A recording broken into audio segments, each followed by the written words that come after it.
Hello, everybody. Good morning and welcome to DMU's Visual Arts Portfolio Advice session.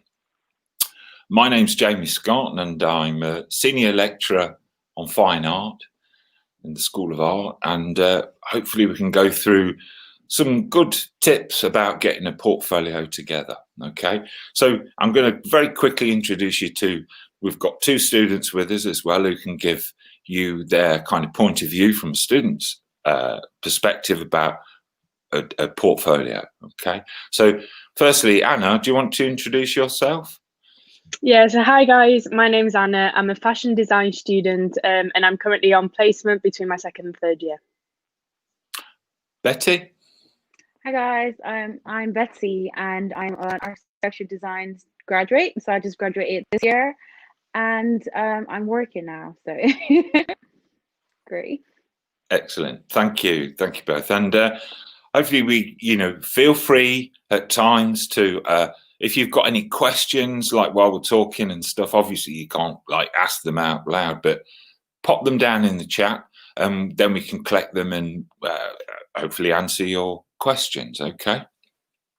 So digital portfolios. So this year, I mean, we're getting quite experienced at doing digital open days now, and the last one we did, we weren't quite sure whether or not we were going to do live interviews, face-to-face interviews or not, but this year we have decided for safety and everything else to go purely online for your digital applications. So you won't be doing face-to-face interviews. So you've got to make sure that your portfolio that you're submitting is going to do all the talking for you. Okay. And I think for a start off, you'll be making sure that the file, I mean, you'll get all information about the format of the file and everything else. Okay. So I'm not going to go through all the format for the file portfolio that you need to do there. That will all be online for you and giving an advice on your application. What I am going to go through with is the content of your digital portfolio. Okay. And this goes across nearly all the subjects. Okay. Number one tip is go online and find out, do some research about exactly what kind of things you need to have in your portfolio, because the subjects are all going to be quite different. Okay. So get your research in and find out what you need to have in. So, for example, if you're applying to like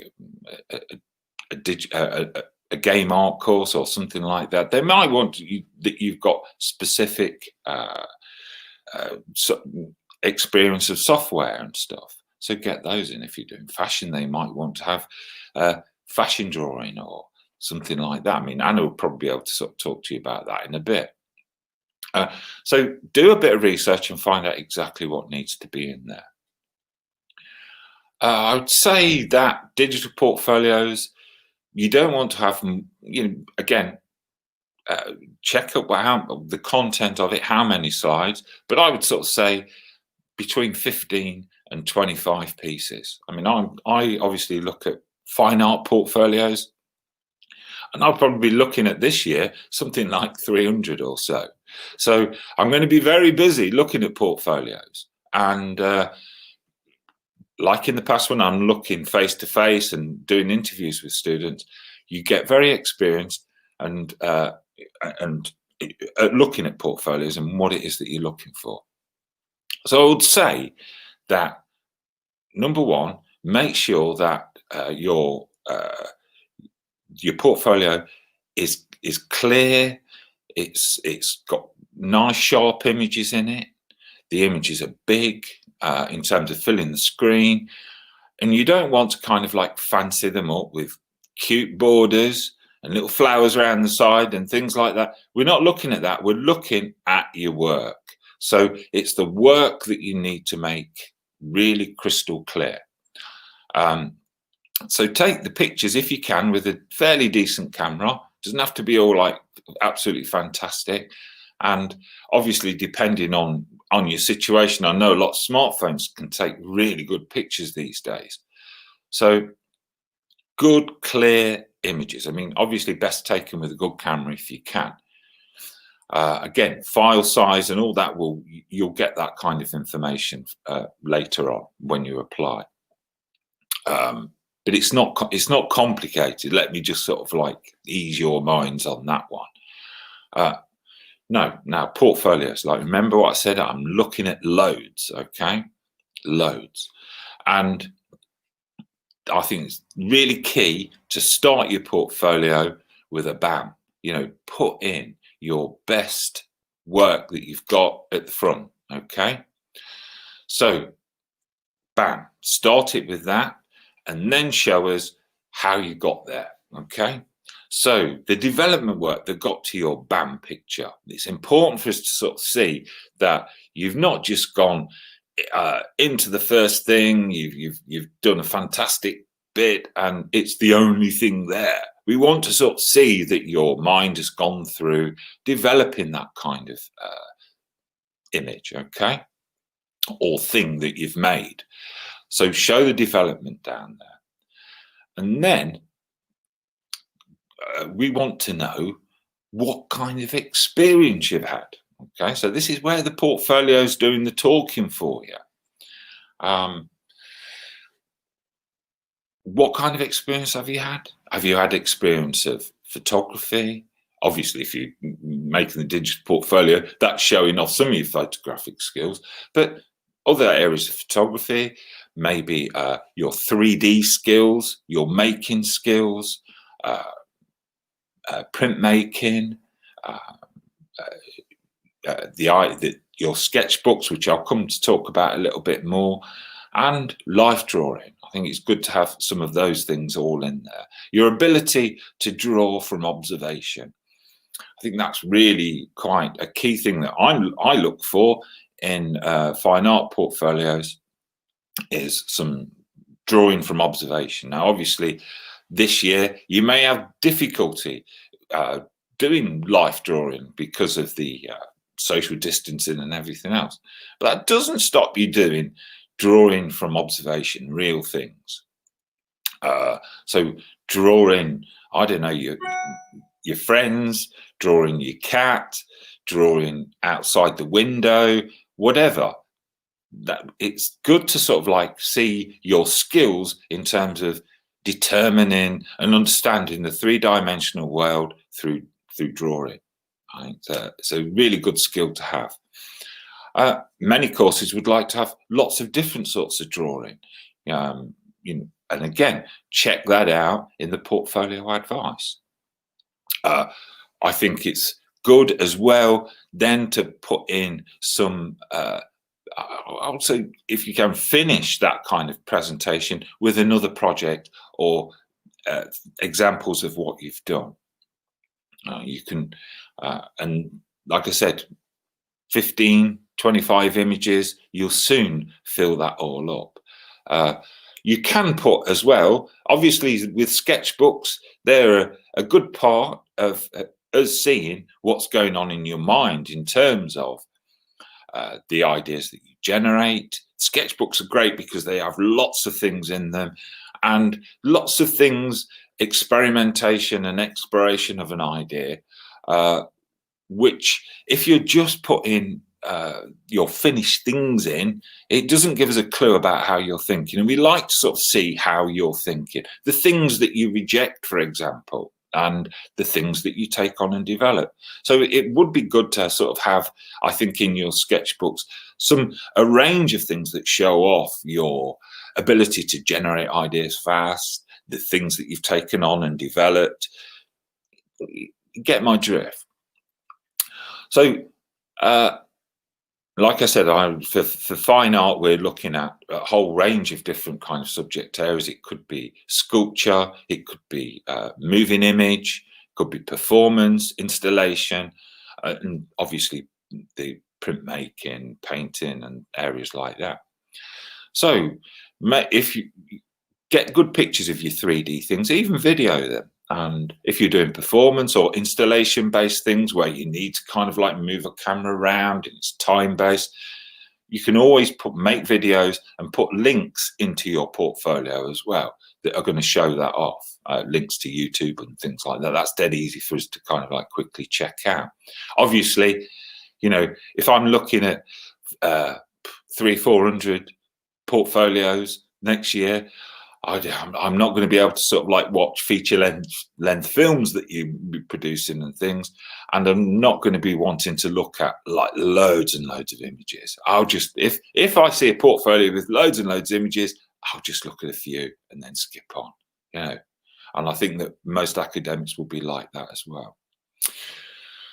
So I'm going to bring in the students now to sort of perhaps talk about their experience of making a portfolio. So, Anna, what did your portfolio look like when you applied for your fashion course? Yeah, so I had a little bit of a mix of things. Because we were able to go in on the day for an interview, I was able to kind of take different parts. But I think that now that it's going to be digital, you can still do that. You can still combine work digitally and make it still look really cool. So I did get a bit of information about things they recommended, which I definitely think you should have a read through and use it a bit like a checklist. Don't stick to it too much, but have a little look through. And I think it's just really important to look and try and present like variety, as you said. So I had done an A-level in fashion, so I tried to include some of that, but I also included some of my work that I did kind of out of that in my own time, which I think also shows a lot of what you're interested in instead of what you've had to kind of do. So it shows a lot of personality. Also, if you haven't done an A-level or a course in whatever you're going to want to do a degree in, don't let that disencourage you, because they kind of know that. So it's all about trying to get skills from different things. You might have more fine art background instead of fashion, but that still shows a lot of your drawing skills. You might have done more CAD courses, like computer courses, which can also then like help out on the degree. So I think it's really important to show variety and also try and show like your personality through your work, so that they can kind of look at your work and see what you're all about, what inspires you, what you're kind of interested in for your concepts that you might like later on work at university. And I think it's also a lot about development. So I definitely try to include a lot of the development process. It's not all about just the final product, the 3D beautiful end product, which is 100% really important, but also kind of that rough work in between shows a lot about you and a lot of how your mind works and how you get inspired, and then the creative process. So I definitely recommend that even how you said, Jamie, about putting like the beautiful work at the front, like your favorite work, but also show how you got there, because that's also really important. So yeah, I think that's one of the main things kind of I'd say. Did you have to have like fashion specific stuff in there? Did they want you to see some fashion drawing or illustrations and things? Yeah, I mean, they definitely wanted to see kind of more fashion focused. So a little bit of illustration was good to put in there. So like if you had, imagine you'd end up doing a garment. So a lot of the sketching that I'd done kind of to for the design development, but also the final design where you kind of include it all. But also what's quite nice is if you can do like technical drawings as well. So not just the kind of nice illustration where it's a little bit more rough so you can't actually see. If you can manage to also lay it flat, if you have any experience with Illustrator or Photoshop, that can also help with this process. But if not, it's fine. That's what I tried to kind of explain, that if you think, oh, I've not done a course, you can 100% get things. And also in your free time, I'm sure if you're kind of wanting to study fashion, I'm sure in your free time you look at a lot of things that you can include, and even what you said about photography. So if you can direct that to fashion photography, that will also be really beneficial in your degree, and they'll be able to see variety. So yeah, brilliant, that's great. So Betty, what did your portfolio look like, your experience? Yeah, so like I said, I did architecture, and the difference between Anna and I had to send mine, so I couldn't go for an interview because I was overseas.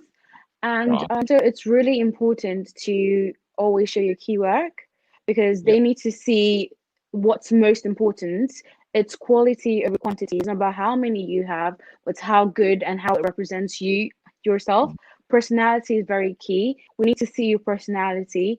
And it's also good for you to show us, because people ask, why do I need a portfolio? A portfolio is needed because you need to show us that you are doing the right course. So you're not just jumping into something because you think it's nice, but you're actually right for it.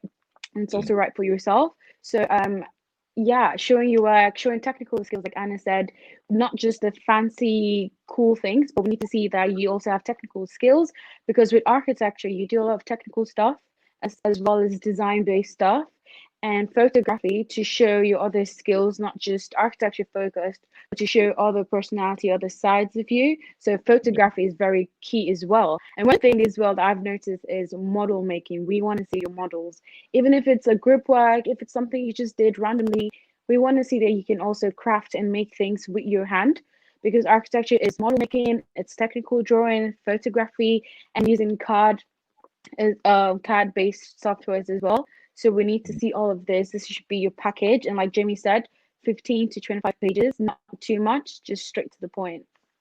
I think a key point that came up from both of you there is that we're not looking for the finished object. You know, we're not expecting you to be brilliant fashion designers or brilliant architects. You know, you're at this stage showing that you're, you know, potentially got that opportunity to be brilliant at whatever it is that you're doing. So I think it's good to get that in your portfolio, and to sort of see that, like you said, with architecture, you know, we're not expecting like all absolutely fancy, beautiful models or anything like that. It'd be more along the line that you've played with lumps of clay and crisp packets and lollipop sticks and all sorts of things that you can build things with.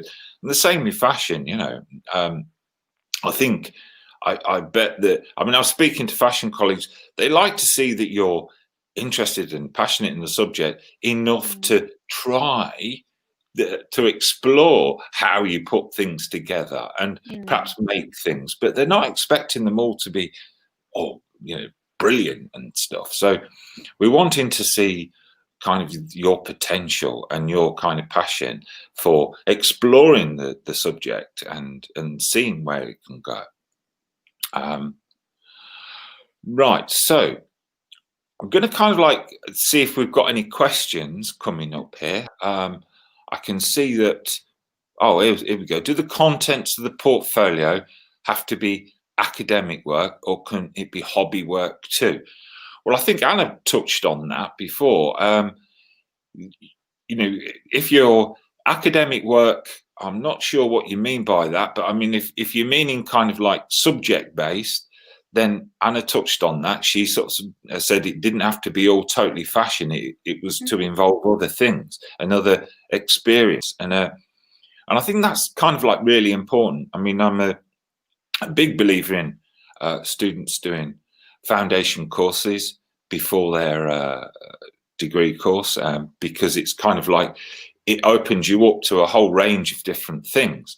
And when we're looking at portfolios, we do want to sort of see that range of experience. And you might not necessarily be using those skills at the moment. In the first year, you might not perhaps be using those skills. But say, if you've had experience of making videos, of printmaking, of 3D kind of constructions and things like that, most of the areas you know, have areas of development that you can kind of like develop in and move into. And you might not know it at the time, but later on, if you've had experience of that, you can call back on that experience and you can use it to kind of develop your ideas. You know, I think that's really kind of an important thing. I mean, sometimes, particularly where you're at the moment, you might be learning something that confuses you don't particularly enjoy, it's a bit messy, but later on, if you're making something that you can think, I did that a few years ago and I can incorporate some of that experience into what I'm doing now.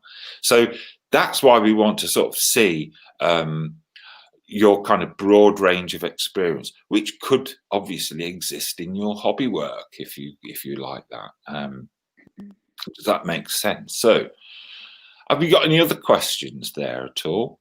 Can you include EPQ artifact work in my portfolio. Have you got any idea what that is, Anna or Betty? EPQ artifact work. I haven't got a clue what that I'm not sure. Are no. you talking about I don't know if he models? means like final products. Yeah, that's what I think. In Yeah. something 3D, which that's what I get by artifacts, but I'm Yeah. not sure.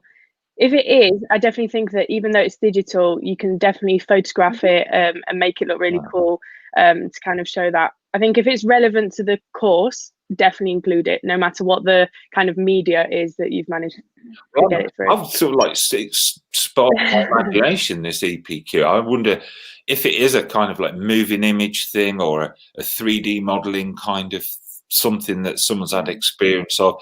I would think that, again, if it's really large and you can't put it in, then put a link into it, and we could get to view it that way.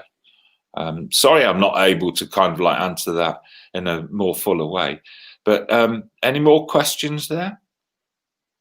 I'm doing a foundation course. Can I mix in my A-level work and my newer work? So I'm very passionate about fine art and illustration. It's funny, you know, because if you're doing a foundation course, the foundation course blows your head apart, right? And it will kind of like make you think about things in a completely different way. And there's always that kind of worry that, oh, I don't quite get what I'm doing now. And it all looks a bit messy and stuff. But believe me, by the time you finish your foundation course, you're still kind of like thinking, oh, that's why I did that on the foundation course. And the penny drops sometime later. So I'd be quite keen, certainly from where I am, to be looking at your foundation course work, because we know that your A-level work has got you already onto that course, and so you already have some good skills to be able to get onto that course. They never go away, okay? They're always in your kit bag. But what we're looking at is to see how you've developed on from those kind of skills and the kind of understanding that you've picked up from your foundation course to kind of like demonstrate your ability to kind of generate ideas and develop them. That's what foundation courses are really brilliant at doing. And you're definitely at an advantage if you start in your degree course with that. So I would sort of say you won't need to mix your A-level work with your foundation work, because you'll be doing a shed load of work on your foundation course, which will be brilliant. Okay, so I'd put that in. And also I'd like to sort of say that generally speaking, a lot of foundation courses start with an exploratory stage where you're doing a lot of experimental things, and then move into the pathway stage where you get into developing things. Now, if we're looking at your portfolio, and then the last bit is that you would do a final major project where you pour all this kind of experience out into one final major project. Your pathway project should give you the opportunity to develop an idea into more of a kind of like more finished body of work. And while I mean that finished body of work, that's not like super duper finished. It's come to a conclusion. And let's show those conclusions off and show how you got there, like we said before. I hope that answers your question there. Any other questions? Hi, I do photography, but I haven't done video before. Would just using my photography in my portfolio be enough, or do I need to include video? I think with photography, don't just include photography, do all the other things as well that we've been talking about, okay? And video is, you might just be doing like snippets of video. You can do video on your phone even, which might be an area of interest that have a go at it, see what happens, even if it's just like little clips of video in something and upside down, inside out, and things like that. So have a little play with that, and that might be something that you could put in. But like I said, we want to see a range of your skills. So I know that Joe who's Jo, who teaches on the photography, she loves to see a big range in the photography portfolios. Any more questions? I'm doing an art foundation course. Will doing the foundation course give me the support to try different medias and techniques, and will I get help with them? Yes, you certainly will. You'll get to explore a whole load of different things, which hopefully then you're going to put in your portfolios. Okay. If my portfolio is a PDF, how do I show video? I think you can just attach a link to it. Ask your teacher how to do that, and it's dead easy. And I know that I can, when I'm looking at the portfolios, it's like click, poof, off to YouTube or wherever it goes. So teacher will be able to show you how to do, just put a link in there. Okay.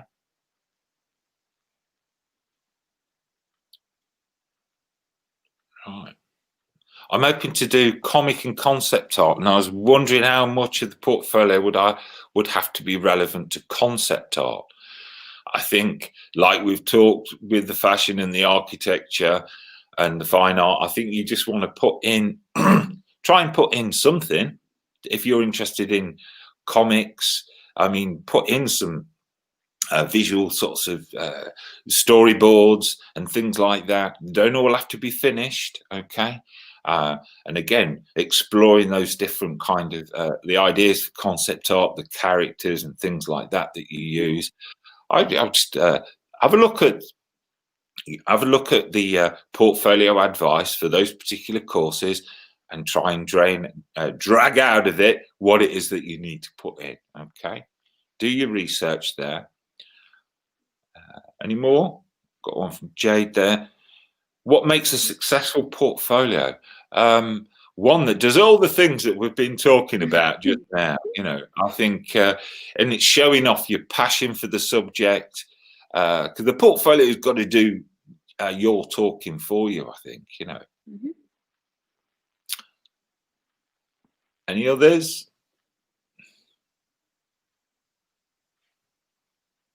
It looks like we've done all the questions there.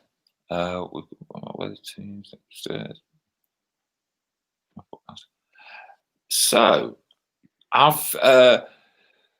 anybody else? Have we missed anything here, Anna and Betty, about portfolio advice you can think of?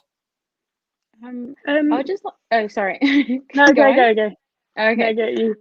I'll just like to point out one thing. It's always good to have a link for your portfolio, even though you have a PDF file. Always have an online file, just in case maybe the file is too large or something. You can always send out the link, and it's just very safe as well.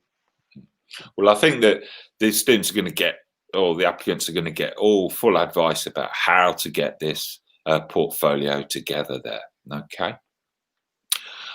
Well, I've noticed that we've got like just about a minute left now. So, Anna, have we missed anything there that you would like to round up with? Yeah, I mean, I can just suggest that if you have a little look on the, you know, you can find this on the website, have a look at what modules or what kind of things you're going to be doing on this degree. It's sometimes quite nice to show, for example, on fashion, we get the choice to do women's wear, menswear or knitwear. So we get to experiment and then decide. So maybe you've never done knit, but you kind of really are interested in that. You know, DMU is one of the only fewer places that will allow you to do that.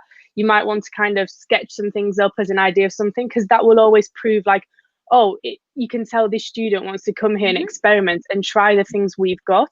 So I think that might be a good idea. I mean, you might know already, but have a little look through like the modules to see, oh, there's like kind of a CAD module. So I know a bit of this, let me show what I can do. And then they'll think, oh, you know, that student will be good on that.